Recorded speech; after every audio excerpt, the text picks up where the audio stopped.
Hey everyone, Rob from Southgate Media Group here. Before we get started with this podcast, we have a quick message. If this is your first time checking out the show, we love that you found us and we really hope you enjoy it. What we have to say is for the subscribers, if you enjoy our shows, would you please donate to help keep these going? We don't want to have to put traditional ads on these shows, but this does cost money, so we really do rely heavily on donations. To make a donation to the show, please go to our website, www.southgatemediagroup.com. Go to the page for the show, and in the upper right-hand corner is a donate button. It takes you right to PayPal, and you can donate whatever amount you want. Thanks a lot for listening, everybody. And now, on with the show.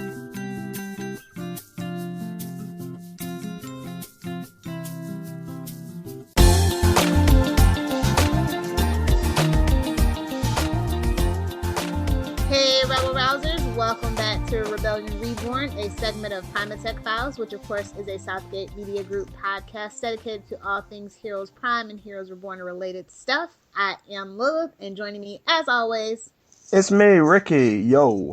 Up for discussion today is episode 110, 1153 to Odessa. But before we get into that, we have some unfinished, unresolved business from the previous episode, 109. Yeah. So I'll let Ricky take it from here. They finally released Inside the Eclipse. I think someone got fired because obviously they released the Inside the Eclipse for 110 pretty much straight after the the episode. So yeah, we've got Inside the Eclipse for episode 9. So basically, they talk about it being consequences. Each character has to kind of deal with their past. Time travel has always been a big part of the storytelling, and it's kind of a cautionary tale of their storytelling. But, they've got two butterflies, which is one is the Haitian and one is Quentin. So it's, one good and one bad, I suppose. They compare Sunstone Manor to kind of One Flew Over the Cuckoo's Nest, and they're suppressing these people so they can't be free. They're sedated by their own mind, and they have an electric fence of what they call Parkmanisms. The scariest thing is someone picking into those deep thoughts and using them against you. And Greg Grunberg was saying how, picking out one secret kind of leads to deeper, darker secrets. And it's a real cool way of giving backstory, whether or not you flash back to them or not. Ryan talks about, going through 15 different wardrobe changes in about half an hour just for the Afghanistan thing. And, you see why he was afraid of his past so much. Greg says the show is setting the bar like 4 years ago in ways that, other shows aren't doing. It's all about character or something like that. And then they get onto Casper and, our poor Casper. They say he's a fascinating character. He's a mental hero, not a physical hero. Because he's chubby. Yeah, exactly. He's a lonely man, and he's always taking things from people. He's taking their memories, and it's a burden to him. He's kind of contained and self-disciplined, but at the end of the day, he's still a human being. He sees that Emily has that kind of young love memory kind of thing, and that's what makes him change his mind about taking it away, because he just can't do it. Gatlin talks about, loving working in that scene because it's got the most people that she's worked with from the cast at that moment. And when the pennies fly in the air, it's all these people's memories. And they say that, part of Casper's power is that he can return the memories, and he just basically gives the pennies back. Casper sacrificed his life for Tommy. And then Robbie talks about the joy on Tommy's face. And it's something rare because obviously, he's always been this kind of on the run kind of character, and it's obviously because he's realized this new aspect of his power. And it ends with Rhea Killsdead talking about how she quote unquote kidnaps Tommy, but she doesn't call it kidnap, she calls it forcing someone to do the right thing. So yeah, that's basically it. And we have a couple of emails which kind of left over from last week. They kind of sent them in just after we'd finished recording, so I thought we'd go over them. This is from the great Lexini. She says, "Hello guys, just some thoughts on last Thursday's episode. I'm one of those fanatics that have binge watched over and over the first show, Heroes Prime. I love Evil Parkman and want to have a guided meditation app with him." Oh, it's not a bad idea. Sort of kind of kidding about that. It just seems to her that Parkman has taken his father's superpower to a whole new level. Her fave character out of the new bunch was Katana Girl, so yeah, really ready for them to explain how she's back. But overall, I'm satisfied with the show and don't want any break for several weeks. Boo. Which, has just happened. Joshua De Santes says, "It occurred to me that Tommy could have easily sent Joanne to someplace as opposed to him and Emily. And Willow Paulson says he does need to think things through better. The entire time she was yelling at the TV, the bullets! You always move the bullet first. She thinks she was channeling. I hate that. Okay, first of all, let me just talk about the bullet thing. Yeah. Okay, just because he freezes time doesn't mean the bullet's not still hot. I know. Anybody who's ever shot a gun, just saying, drives me insane every time. Fair enough. And hardworking Deb just says, "Oh my God, so was I, Willow." I was yelling at the TV for totally different reasons than this. He should be burnt. He should be burnt. At least say or something. I was just like, "There's a gun. We don't have guns in England." Well, we do, but yeah. Anyway, enough about that. Just beat you over the head senseless with a billy club. No biggie. They're cool though. They're retractable. I love them. Anyway, sorry. Let's move on to episode 10. Okay, on to episode 110, 1153 to Odessa. It was directed by Larissa Kondrick-Dacke, and it was written by Seamus Kevin Fahey. And I believe I gave Ricky the synopsis. Noah takes charge of Melina, refusing to trust Luke. Meanwhile, Tommy wakes up at Erica's house with a strange scar, and still unable to use his powers, Erica reveals that she doesn't believe anything can stop the magnetic reversal, but says that she was using Hero's powers to create a bridge between the present and future to recolonize the post-apocalyptic Earth. At Sunstone Manor, Matt uses Carlos to interrogate Farah, trying to find Melina. Tommy takes Erica, Phoebe, and Quentin to the future to see the city gateway. Taylor helps Hero Truthers group sneak into Sunstone Manor. Miko sneaks into Gateway Core's facility and finds Hachiro Otomo and the real Miko, while the present-day Otomo gives Ren a key to Gateway and tells him to come to the future. Erica says she tried to steal Tommy's powers, but it didn't work, and Tommy agrees to help bring as many people as possible to Gateway until Miko finds him. Melina stops the storm, but is met with a hatred, and when Noah disappears, Luke saves her. As Carlos, Farah, and Taylor try to escape, an army of Harasai clones converges on Sunstone. And that's where they left us for the fall finale of a mini-series. That didn't feel like a fall finale. Like, if I'm comparing this to anything, like most people, I'm going to compare it to season 1. And if you think of season's 1 full finale, it was, after Homecoming? So they just, finished all that, and it ended with Peter collapsing and knocking his head and having a vision of the future. That was a good full finale. Awesome. That was awesome. And the promo was way more awesome. And what? We didn't even have that big of a budget. That was a good full finale. This one didn't have that. As much as they kind of pushed in the trailer beforehand, they pushed, will one of our favorite heroes die? No. And I'm like, dude, you can't even tease HRG. Everybody would stop watching. Let's be real. It's not even that they teased HRG. Well, they did, and most people kind of knew that he wouldn't die because, there's still 3 episodes. But it's just the fact that when the episode happened, you kind of knew what happened. So, yeah, it's their marketing. They're a bit quick to tease things for next week, and they mislead you very much, which I think a lot of people are having a bit of problems with. But yeah, it's still not as bad as touched promos. Like, they would add in sound effects. Like, I remember one time it was when Jake had the gun. Like, they literally in the promo had the gun going off. It didn't even happen in the episode. I'm just saying, I'm still bitter about that. But anyway, let's move on. Let's see. The ratings for Heroes was a 1.1 in the demo, and we had about 3.72 million viewers. I mean, we're doing Flash numbers. Slightly below Flash, and it's on NBC. I'm just sad. They're steady. You're sad, and I'm just like, yeah, they're steady. That's fine with me. Anyway. Yeah. We should probably talk about that whole Cadillac webisode thing. Yeah, why not? Because, yeah, that's a thing now, I guess. That's a thing that happened. It seems like that's going to be in the next kind of episode, I think.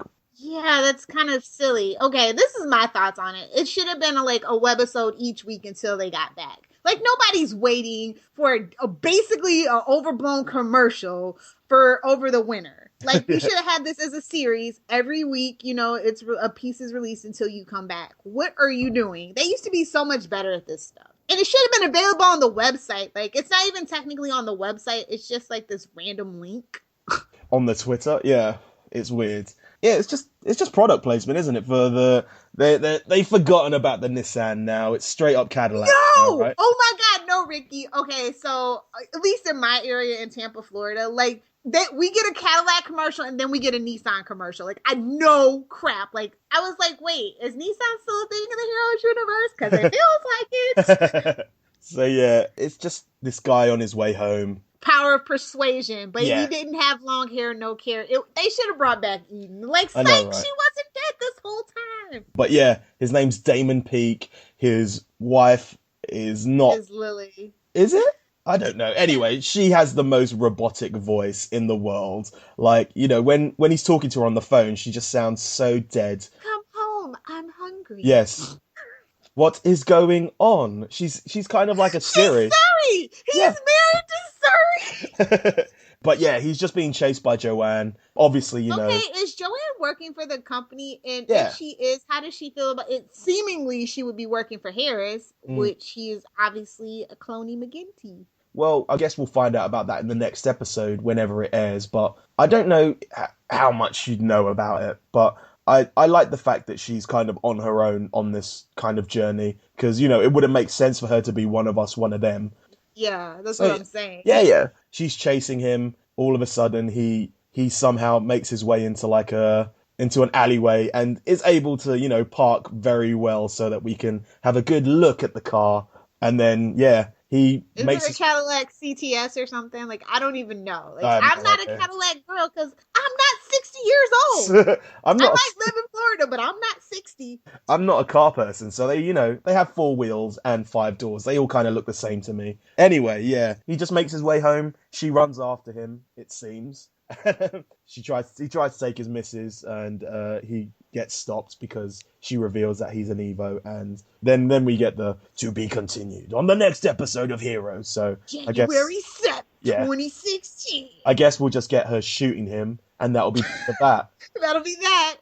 And then she goes to sleep like a baby in her Yeah. Cadillac in the back seat because Exactly. it's so much room. Yes, definitely. But yeah. Oh, let's get to the episode. Where do you want to start? Yeah, let's go with Miko. I've put Miko. I've kind of tagged Miko and Ren together, so that's fine because you know they both. Is it really though? They kind of have the same thing: find the time traveler and maybe go to the future or go back to the present. But yeah, let's start with Miko. This was cooler.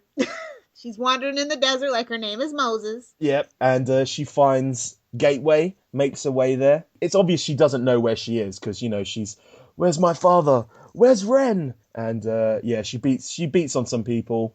Poor scientists. Now, they're just scientists doing their job. Yeah, poor henchmen. No one ever thinks about the henchmen. It's like Austin Powers. Ricky, hench people. Then she makes her way into what looks very similar to that same kind of doorway that she met Quentin and HRG in. Rebuilt set? Never. Repurposed. And yeah, she finds herself, or, you know, the quote-unquote real Miko. And it seems like real Miko was being used as like a bargaining chip for Hachiro. And, you know, he says something like, you know, you got to save the past or something like that. I can't remember, but he basically says find a time traveler and go home. And then like just says intruder, and then makes her run. So he kind of like, you bastard. He kind of betrays her, let's be honest. And yeah, she hides in the ceiling a la Spider-Man. Sees a la any teenage movie where they're creeping through the school. Exactly. She sees Tommy and yeah, drops down like Spider-Man. Yep, saves Tommy, and they disappear off somewhere. Katana girl can do anything a katana can. Yeah, and Ren's basically on the same kind of mission. He's haunted by a shogun who seems like, was he still in the States? Like he didn't go home to Japan? Yeah, he was still at the same coffee shop that he was in the last episode when we saw him, like, Evernow is down, and then he's talking to, like, random people on, like, the chat thing, and some of them are just, like fandom. It's so good. They were just like, yeah, she just it's kind of sucky that she lost Right, control yeah. and took her powers. Why introduce a character if you're just gonna kill her? Yeah, I loved it. It felt very meta, didn't it? Yeah. And then So bad. he sees a Shogun, which I think is the Shogun from the game, who's like Hachiro's kind of the one that Avatar. he follows him. Then he's tasked with the mission to find a time traveler to go to the future to save And he's Mika. got a key, and it's the symbol. Exactly. Take a drink. And yeah, I like the reveal of 1153 being the bus, not because when I heard the title 1153 to Odessa, I was like, oh, this is where they kind of will meet, I guess, for the lack of a better word. The twins, that is. But yeah, it was just a bus, and he makes his way to Odessa because obviously he knows that something's going on at Midian, and I think there's a gateway there as well. Because Well, I just took it as that a take on season 1, 7 minutes to midnight. They were just trying to be clever. Oh yeah, definitely. Anyway, I don't give them any more credit than what they deserve. Cricky at this point. fair enough. What should we move on to next? Let's move on to Carlos, my little baby Ryan Guzman, and his sexy mamacita. Yes. I've put it all under Sunstone, so yeah, I guess shall we just go through everything in that? Yeah, let's do it. So Taylor and her new buds, hero truther buds. The HTs, what up? There's like 2 of them that we know, and there's random Asian guy, right? Of course, right? And it's funny just seeing them all there's pictures of them walking on the Twitter beforehand saying they're hero truther are coming back or something like that, and they're all just wearing skinny jeans, and I'm just like, nah. Hipster band. Come on, man. Where the people wearing the baggies? Anyway, yeah. Even Renee's got skinnies on. I know. No. So yeah, Taylor uses shapeshifter McGinty to basically become Erica, and I was just like, this is such a bad idea. I know. Because Matt's a mind reader or something. I know, Of course, they don't know, but I'm just Yeah. thinking, how bad is this going to blow up? They It actually didn't blow up as bad as I thought it would. And Haitian says, Erica is using Micah to kind of control all the information, and Matt is processing all these Evos and getting them out of there. Also, I think what we kind of not glossed over, but we forgot to mention was they've got all the Evos at the future. So I'm assuming that's where kind of Francis is. The ones that they were using back in the day. Yeah, but what do they need his power of telekinesis for? To move everything, like in the Egyptian times, to make the pyramids. Because that's instead what of ancient aliens, it was Yeah. ancient Evos. Okay, yeah, exactly. See, yeah. I'm starting to, we gotta save that for if Henry Zabrowski ever gets on here. Oh, definitely. Farah's kind of holding out against Matt, who he's trying to basically break her to find where the quote unquote the girl is. Melina. He said yeah. Melina. I don't think he's got the memo that there's 2 of them yet. And Matt, bureaucracy in a corporation. exactly. Especially the way that they treat Parkman. But anyway, Matt uses Carlos to get to Farah, and Farah breaks. What did you think? Boo! Yeah. She should have let him shoot him. I love him. Anyway, Do you? yeah. And then he goes back to his room and meets Taylor and Shapeshifter McGinty. He's found out, and then we get this weird part where it's Shapeshifter and a knocked out kind of Parkman. Harasai comes in, he stands up, shapeshifts into Parkman, and he just shoots the Shapeshifter, and Parkman's like, why didn't you ask a question? And he's just like, 50-50. yeah. And it's, even though we've got evil, quote unquote, evil Parkman, I think we can bring back something. We can bring back poor Parkman, right? Never for evil Parkman. I told you, no. I think we can, because, he's still kind of, even though it's a lackey's life. Deal with it. It's a Lisa Lackey's life. What? Yeah. Anyway, they talk about kind of Matt Parkman not being as useful as, he makes himself out to be. Farah talks and told him that Melina is on her way to Odessa. And it seems like Farah's being prepped for Epic, right? Because they're like cleaning the back of her neck. So what are they going to use her power for? Mirage. Oh, Cloaky. Mirage. Cloaky. Yes. See, we're on it, guys. Yeah, we're hitting you with. It's not like we're coming up with this as we go along. We actually have talked about this beforehand. And then it's not like I just woke up about an hour ago. Anyway, Carlos and Farah join up with the Team Hero Truther, and then all of a sudden they all split up because there is an army of Harasai there to take them down. Matt goes to see Micah to make sure him and his family is on the list. I didn't think they were going to be, but for some random reason, they really were on the list. And I was like looking to see if there was any other names in there, but there wasn't. So yeah. What did you think of Brain Dead Micah? Oh, my baby! Somebody rescue him! That's what they're doing. It feels like the comics again, like where they were looking for Monica, and it was like they made this big massive thing. They enter the massive facility, and then Micah gets captured. So that's what it kind of like. I thought they were exactly going to do that. Like they were going to go and they would rescue him, but then the Haitian would be captured, and then they had to do it all over again. But yeah. No, my only request for when we see that scene when they break out Micah is that the sprinklers go off, so his shirt and his pants get wet. I'm just saying. He's old enough for me to say that. Yeah, and that was basically it. I just want to bring up why there was lots of Harrisai and the Haitian was around and why they hadn't disappeared. So people are wondering why, Parkman's powers were still able to be used with the Haitian around, and the same thing with It's a vicinity thing. Yeah, it's a vicinity thing. That's what I believe it is.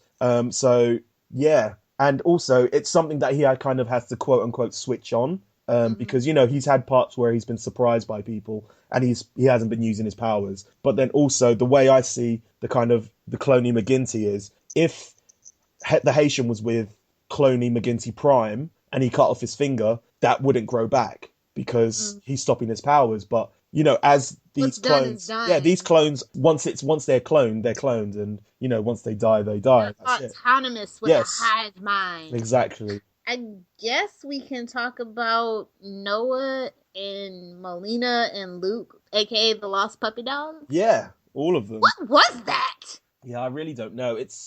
I guess he kind of feels like he needs to not be around her, but he wants to help her because, he wants redemption, but at the same time, he was saved by this girl, so he feels like he kind of owes her one karmically. That's not Tyler and Claire. I don't know what is. All that I'm saying. Yeah, HRG is obviously suspicious of Luke, this grown man hanging around with his granddaughter. You would be too. You would be too. Even if it was Zachary Levi, you still would be. Anyway, we have this little moment of Melina finding out more about her mother from Grandpapa. And just says, she was stubborn. I don't know if he got it from me or from someone else. But yeah, Luke's following them. And then she definitely got it from Meredith and Nathan. Yeah. I'm just saying, that was Luke's following them and finally reveals the truth. And he kind of, he doesn't hide it. He's just like, I did bad things before and this is my way of kind of redemption. I feel like I have to kind of help this girl, blah, blah, blah, blah, blah, blah, blah. And they're driving. There's a storm coming. Melina stops it.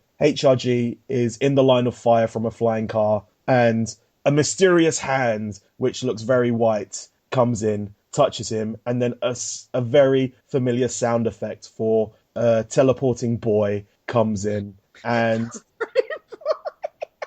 then that is it. Melina is not liked because she's an Evo, and obviously, even though she stopped ungrateful hags. Even though she stopped it, they still want to blame her. You're an Evo, get her, yeah. Your kind started it.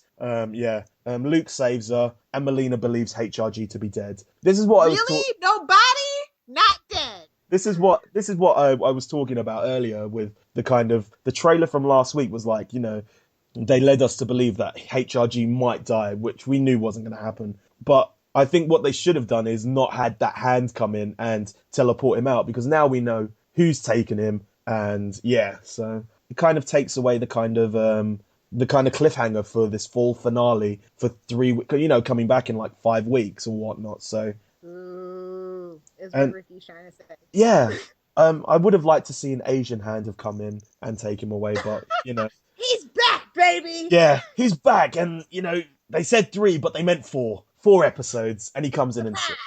So, I guess the only thing left to talk about is Tommy and his shenanigans. Yeah. Erica Peeps. On Rainbow Road. Did you notice that? Yeah. I was like, what are we playing, Mario Kart? I know. I loved it. Anyway, Erica's being super nice to Tommy because she needs him. And also the fact that she tried to, just basically use him by plugging him into Epic. But why did his powers not work? Was it # convenient plot point is convenient, or because he's a power stealer? I think it's because it's # he's got the catalyst in him. The catalyst is coming back! You shut your mouth, Ricky! We agreed we would never speak of that. It's probably because he was a power absorber. So that's why it kind of worked for Hero and not for him. But maybe this is something that will come back up. Maybe it's something that will be Yeah. revealed at the last minute that he is a super, super special. I'm still holding out for my, if people are, This is Heroes. Still Heroes. yeah, but I think I'm going all into Heroes now, as in like, it's been kind of OTT, but that fantastical thing that we were talking about right at the beginning of like episode 1 and 2. I'm all in. Like, if they're gonna go that way, just go the whole hog. And I'm looking for the Melina and Tommy to kind of become Firestorm Matrix, join together and just take over the world. Like, I'm all in. That's so British for light tints. I know, right? I'm all in, and I'm ready for it. But yeah, anyway. The evil Frady cats, like, they kind of let their facade melt a bit, and I liked that in this episode. That was my favorite thing about this episode. Yeah. Erica says she believes in science, whilst at the same time, Tommy is talking about the prophecy, which kind of is bringing us back to science versus religion again, I guess, kind of. We've got the time bridge, and there's quote unquote no stopping the apocalypse. And when they time travel to the future, Erica says that this future is inevitable because obviously, they're there, and that means that the twins didn't stop the present. So she's kind of using, but I think she's using that rationale to kind of get him on side because he's only just come into this kind of power of time traveling. So she knows he doesn't really know that much about it. So yeah, that's how I'm taking it because, I'm trying to fill every plot hole with a decent enough theory. So yeah, that's me. Your biceps must be buff from all that shoveling. Definitely. She calls Gateway the first of many. I don't believe that. Do you? Yeah, actually, I do. She wants to be like supreme president, ruler of Earth. Everybody has to bow down and be thankful to her, or they will perish. What do you think about like Phoebe just saying like, she keeps on reiterating the fact that kind of Erica has given her purpose. Yeah, I don't know what to make. She's brainwashed. She's drank the Kool-Aid. She's Nathan Jr. Are we sure she's not related to freaking? She's a secret Pacelli? Because she does have a half father that we don't know anything about. Maybe she's Peter's. No, she can't be. Unless there was more time travel shenanigans. Tommy says he will only help if his family is looked after. And she says yes. I think it's fair to say that she is lying at this point. He could just bring them himself. Then what? I know, right? Do? Then he won't bring any more people if she hurts them. Yeah. Erica kind of quote unquote trusts Tommy at this point, and she sends Phoebe back in time to find Melina with Harasai, and Tommy is freed by Miko. And then he goes off and saves Grandpapa. Yeah, that is That didn't happen, but that blatantly did happen. Yeah, I know. Heroes. Yeah. That is the great full finale of 2015. Also, one other thing I wanted to bring up was that this was written by... You've obviously said it was written by Seamus. Kevin Feige. Seamus seems to be the one who's kind of taking over the kind of overseeing of like the comics and the game, making sure that everything's right, continuity-wise. Oh, he's the script boy. That's what they used to call it back in the day. Well, script girl, but yeah. Okay, let's get on with the review. You got it right this time. All right. Finally, we're almost done with this whole damn thing. You decide to get it right now. Let's see. Favorite character? I think I'm going to go with HRG, just... Default. Yeah, default, but also just the way that he's just like, get away from my granddaughter, you perv. Yeah. How about you? I'm gonna go with Ren. Because he was just like, my favorite thing was just like, did anybody see a Shogun? Yeah. Everybody just kind of ignores him. He goes running after it. His hair is just flopping in the wind. It was just so cute. He's so cute. I just want to pinch his cheeks and eat him up. He's very convenient. Plot point is convenient at the moment, isn't he? Like, he manages to see the Shogun. He follows the Shogun, makes his way, finds... It's that Asian trope. It's that Asian character trope, and it just... But it also... Let's just go with the red strings of fate that are happening with him, because obviously, he's sitting, he doesn't really know what he's going to do, and then all of a sudden, the 11:53 to Odessa comes, and he's just like, well, maybe I'll get on that and see where it takes me. Anyway. Character interaction for you? Melina and HRG, hands down. I like the fact that she's still kind of eating sweets as well. Oh, candy, sorry. I think I'm going to go with the dissension in the Frady cats. By dissension, it's not, they're not going to hate on each other, but I do like the fact that the kind of cracks are starting to show, and it kind of shows us that Quentin really isn't quote unquote evil. He's just, he's doing what he needs to do to save his sister. And okay, speaking speaking of that, Quentin just does not look right with a gun tucked in his waistband. It doesn't compute for me. I like it. More chubby guys with guns down their pants, please. Yeah.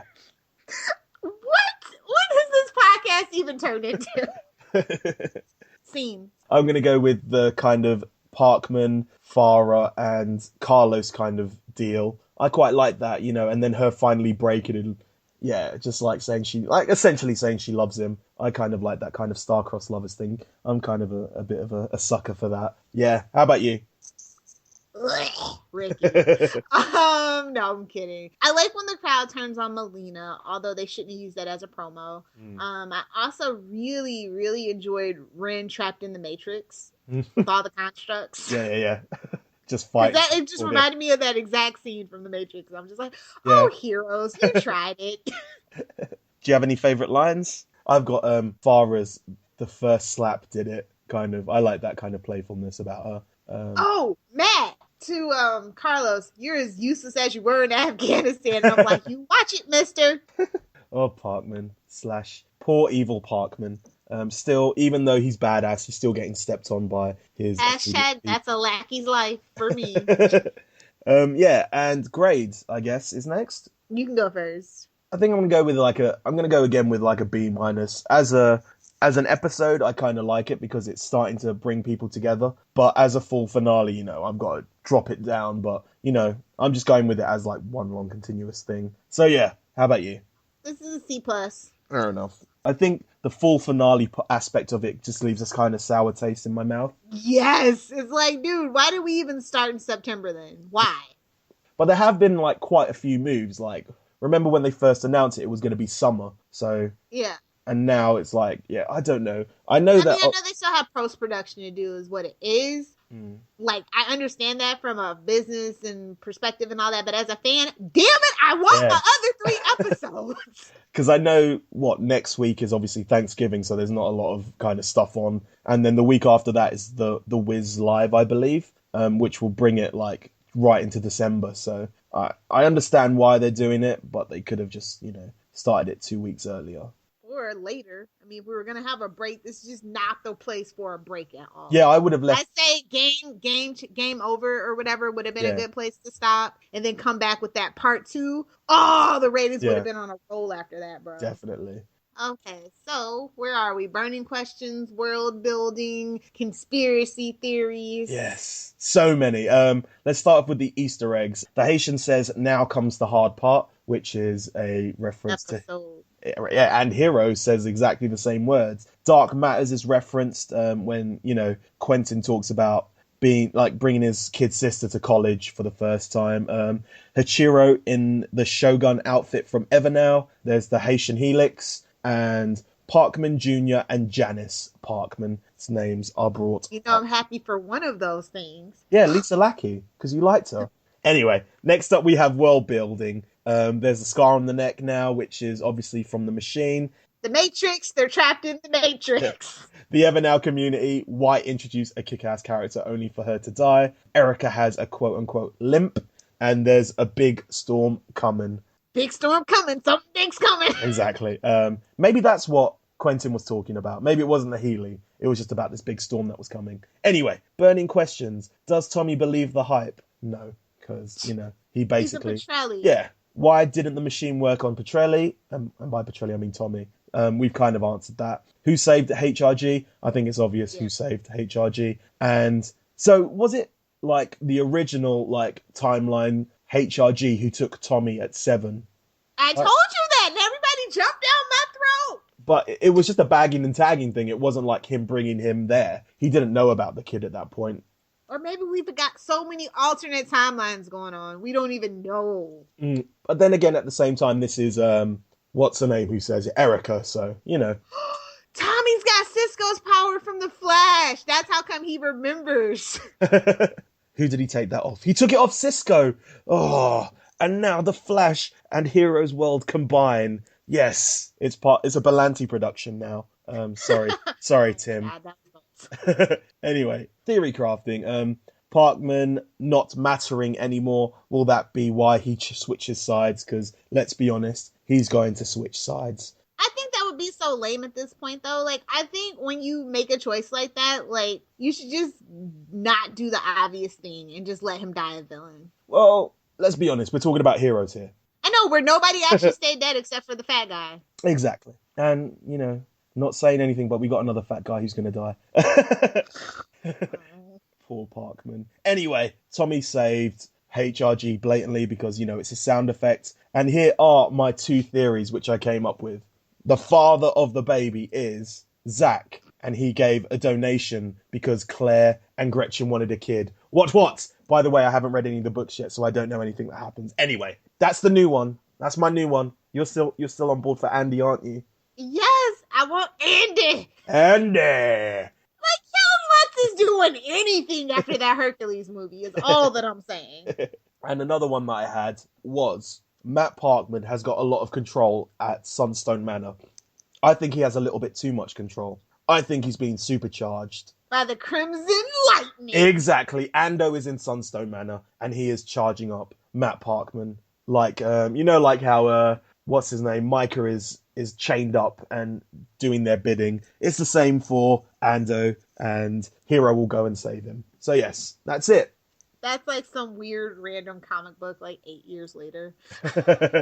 Definitely. Cool. Let's first go with the trailer for next week. Or by next week, I mean New Year. People don't know what's coming. There seems to be shots of the army, shots of Micah. There's time for everyone to stand together and fight to save the planet. Tommy knows the exact point in time to go back and change it all. Someone, quote unquote, flying, which looks suspiciously like Zachary Levi being sent up to stop, How to stop an exploding man. Erica says, the moment you go back, we all cease to exist. And then it has Tommy in a chair kind of going into negative mode. And by that, I mean black and white. So it seems like they're just going to undo everything from this season by having Tommy go back and change everything. I told you that's what was going to happen. That's the end game for every single Heroes thing ever. And we have inside the Eclipse. Characters are either trying to build loyalty or being tested for their loyalty. Luke is drawn to Melina because she reminds him of Dennis, or that's what what's her name said, Danica Yarush.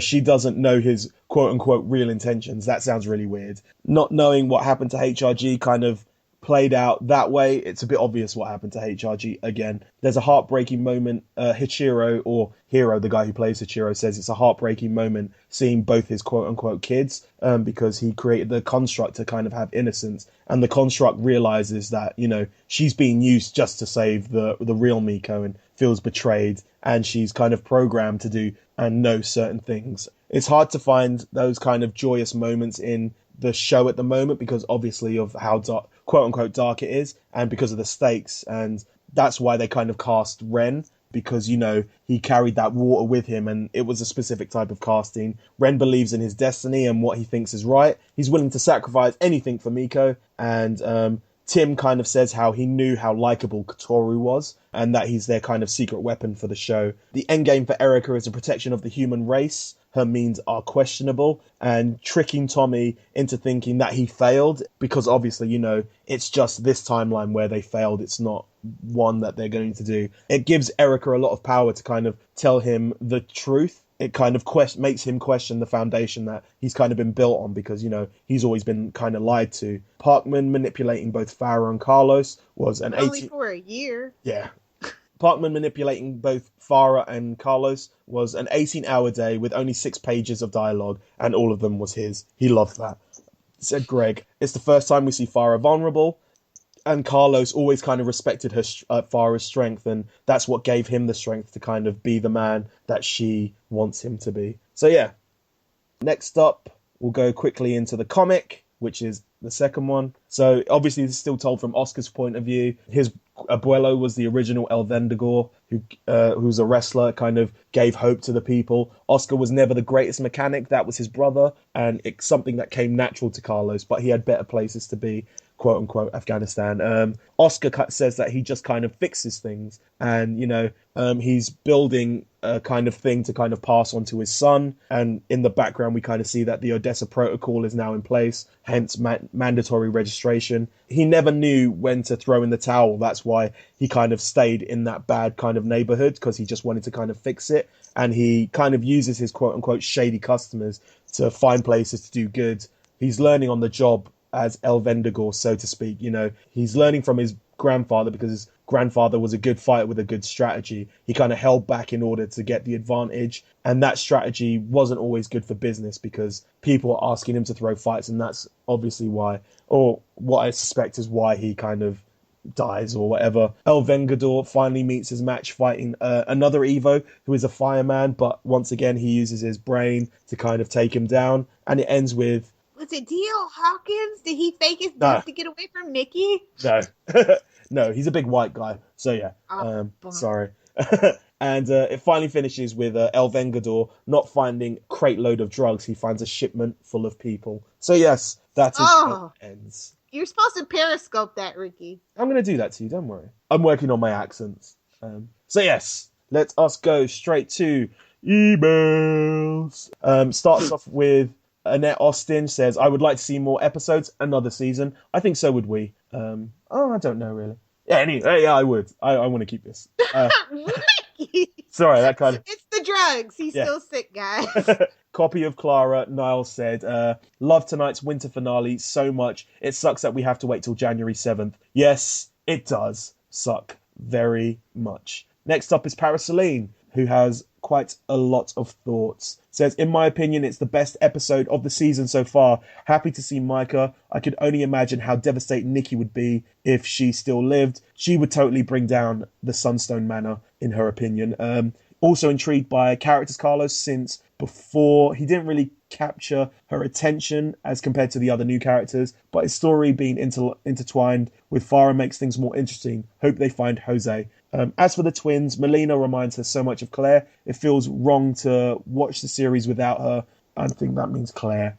Curious, though, as to the possibility of their biological father. If the series gets renewed, I hope they explore that path. What do you think about we've talked numerous times about this biological father. I don't think that they could have a whole series based on who this father is. Unless they kind of... Siler, and he got stuck shape-shifting. Unless, I think a good kind of series would be if Nashville got cancelled, they brought Claire back, and they did that year off, like the in-betweening years, and the whole time you're thinking, who is the father? And she's just meeting loads of guys along the way. Sorry, that sounds really weird. This is not How I Met Your Father. It is. They're going to do it. It's going to be Heroes, How I Met Your Father instead of Heroes Reborn. And yes, the last episode's going to be called Daddy's Home. Anyway, another question which I still haven't let go of is Hero. Is he still alive after fighting the Hydra-powered man? Yeah, I think we said that he is. She wants Hero to get his powers back. Baby Matto, Parkman, touch and go. Please make Hero's powers work again. Don't get me wrong, Tommy does well with Hero's powers, but he could never replace the original master of time and space. Nice little rhyming there. Speaking of Hero, have my fingers crossed for Ando's to return. I mean, come on, Hero and Ando are hashtag best friend goals. Funny, witty, and although they fight, they stick together despite their differences. We need to see more of that kind of positive energy that they brought into the series. I think they're kind of doing that with Ren at the moment. I think that's why a lot of people quite like Ren. But yeah, I like the development of Ren and Miko's storyline. At first I thought it felt forced, in the sense that, hey, we have Japanese characters in the original series, so let's place some in Reborn as well. She was wrong. In episode 10, we see how important a role Ren plays in uniting the good guy Evos with the help from Time Traveler. Same with Miko. In the future, Tommy helps her. Luke! She understands HRG's point, since with the kind of history, he wouldn't trust anyone with just a snap of the fingers, but sad that Melina didn't even fight for Luke. I mean, I hope she manages to find the stubborn fighter spirit in her, not in using her powers, but in taking a stand on something. She ought to inherit that from her mother. Also, I wanted to bring up that kind of first... This is me talking to you now, obviously. But do you remember that first kind of Heroes Reborn new clip that we got, which was obviously the girl, the Aurora, and it was the girl who we now know is Melina fixing the Aurora with HRG watching on, looking back and seeing Zachary Levi. Do you think that's not canon, is it? Doesn't seem like it, but it might be. We still have a couple episodes for that to kind of come to fruition. Yeah, or maybe that was the original plan, the original intention was. I don't know. I personally think Melina's always been a misleading MacGuffin until this episode where Erica's like, who can stop a celestial event? And I'm like, Melina? Oh, We yeah. saw it in the very first thing ever of Heroes? Yeah, definitely. And all we still know about her is that she's bold, brave, and ethereal, and it's pissing me off. Well, we do know one other thing. She's a twin. She's Jack Reacher's daughter. Anyway, additional note is I like Quentin's sense of right and wrong showing to his sister. It's a sign that he could return to the good side. Sorry, it's a bit long, but those are her thoughts. Thank you, Paraceline. Thank you very much. Next up, we have Pingu112 says, can I have the Master of Space and Time, Robbie K, Masioka, take him to the future so that it can be January 7th, 2016 already? Yes. Exactly. Yes. Exactly. Two sides, one coin. I think Tommy teleported HRG away from the storm, Quentin starting to waver, and Phoebe dried her hair. Yes, I think we agree with Tommy taking away HRG. Quentin is starting to waver, and yes, Phoebe's hair is starting to dry out. But you've got to take into account that this is like these 10 episodes have been over like pretty much the course of like a week. So it's taken a while for that, hair to dry, because that's her power. Continually wet hair. Next up is the nerdy girl Exp, who says, sucks I have to wait till January to find out what happens. I saw Matt Parkman Jr.'s name on the list. Hope we get to see him. Do you hope we get to see Parkman Jr.?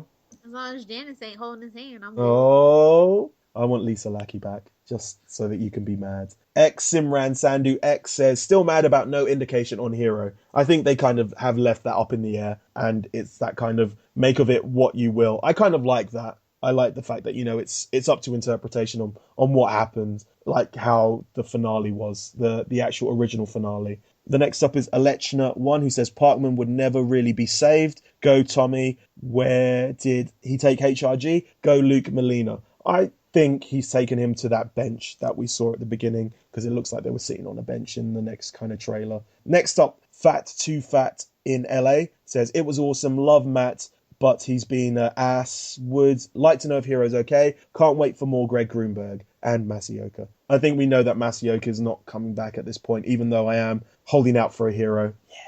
And I think the next one will find Matt, and that will be his last episode, I think. Next is Fierce_Deity X. Sorry. Says, it was really great. Really want to see how Carlos gets involved in the final episode. Same with Luke. Also hoping Greg Grunberg gets another episode of 2. I don't want Heroes to be Born to end with Matt on the wrong side or dead. Also hope Tim Kring brings back Sendel Rama and the rest just before the end. What do you think? I think they kind of told the story of Hero. There's no need to bring him back, and we still kind of... Do you reckon they're going to bring Mahinda back? They should, which means they won't. Definitely. Danny_Vaughan says, such a great episode. Tommy went to the future. He agreed to do what Erica said, and I really still do not trust her. So I am not sure about what her next move is, and it's exciting. Melina has a great power, and where's HRG? Loved the Miko and Ren story. That is very interesting. And the convo between the Shadow and Q made me hope that Q might still do the right thing. I just wanted him to be a good guy. And poor Luke, I really like his character. Overall, great episode. Looking forward to January the 7th because it's going to be a fun birthday with my favourite show. Danny Vaughan, happy birthday for January 7th.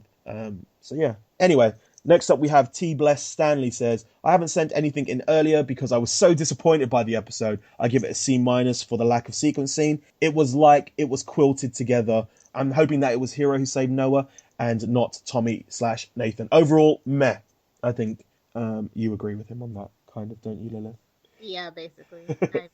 And finally, we have English Idiot 101. This season is getting so good. I'm so glad the characters are meeting. Luke, Melina and Noah, Taylor, Carlos and Farah, and Tommy and Miko. The story is great, and I am glad we finally got to see Micah. I'm not sure if I can wait for the next one for that long. I just want to know what happens next. So yes. So I just want to ask you quickly before we sign out, Lilith. How would you have preferred to have watched Heroes Reborn? I've kind of asked this on Twitter. We'll talk about it next week. Would you have preferred this to be the weekly that it is on NBC, or would you have preferred it to be kind of the dumped all on one on Netflix? This should have been binged. Yeah. I definitely think so. I think it makes sense for it to be kind of binge watched. I always felt that Heroes was a bit ahead of its time because of the kind of way that it tells its stories, and I think it all being in one go would have been pretty damn good. But yeah, I'm still... We would have had to wait even longer is the thing about that, though. So I suppose, yeah. For all the licensing stuff, like Netflix deals are very, very complicated. Okay. Oh, thanks NBC. Well, no, it's just any TV. It's just all these licensing and broadcasting fees, and who has the rights to do it internationally, who does it domestically. It can just be squabbles for years. I mean, we just are now getting Batman 66 on Blu-ray Glory. I suppose it seemed like they were going to do that to begin with, though. That was what they were going to do to begin with. It was going to go on the new Microsoft network, wasn't it? At one point, or the MSN network. I can't remember. Anyway. So looks like it's time for shameless plugs. Looks like it's time for some shameless plugs and self-promotion. We'll start with the show contact info. We here at Primatech Files love listener feedback. If you would like to get a hold of us, we have a ton of ways. You can email us via primatechfiles@gmail.com. You can leave us a private message or interact with our posts over on facebook.com/primatechfiles. We live tweet 2 episodes per week every Saturday starting at 11 a.m. Eastern Standard Time. For more information, be sure to follow us on Twitter at Primatech Files. You can also find us on Clamor, Tumblr, and YouTube by simply searching for Primatech Files. If you enjoy this podcast, be sure to rate, review, and subscribe to us on iTunes. What's that? You don't have an iTunes account? That's okay. We're on a lot of podcatcher services such as Stitcher and SoundCloud. All you have to do is search for, you guessed it, Primatech Files. We're also on Libsyn. And if you want to follow our RSS feed there, all you have to do is go to primatechfiles.libsyn.com and bookmark the site to stay up to date with this podcast. Libsyn is spelled Libsyn, just in case you were wondering. We look forward to interacting with you. If you love our podcast, be sure to check out Southgate Media Group's iTunes provider page to see a list of what other podcasts are hot and trending in our network. Or you can take that one step further and visit southgatemediagroup.com, where you can find a full list of our 80-plus podcasts, along with weekly blogs and information about all the hosts. With so many podcasts that cover everything from anime to wrestling, there's sure to be tons of podcasts that can interest you. Hey guys, you should know by now that you can find me on Twitter at Lilith Hellfire. If you have a Tumblr, be sure to check out it's lilithhellfire.tumblr.com. And of course, be sure to swing by my blog if you are a pop culture junkie or comic book geek at littlepopculturevulture.blogspot.com. I also host several other podcasts on the Southgate Media Group network. Some of them are The Flashpoint, Queen Consolidated, and Channel 52. So if you are into, obviously, DC comic book related stuff, be sure to check it out. You can find my writings at tvbinges.com. It's a place for all your binge watching needs, and you can also create your own TV binge and we'll help promote it. We do a monthly binge watch, which you're more than welcome to join in. Just go to their Twitter at tvbinges just to find out more information. You can find me on Twitter at RickyJDiaz. That's RICKYJDIAZ, or Z if you're American. All right, time to wrap it up. Finally, we're going to shut the hell up and leave you alone. We hope you enjoyed our discussion of episode 110, 1153 to Odessa. Hope you found it entertaining and informative. I finally got to go on Entertainment Tonight Canada and meet Graham. So yeah, check out that link. I make him laugh. Ricky, now you can do the thing. Keep the rebellion alive.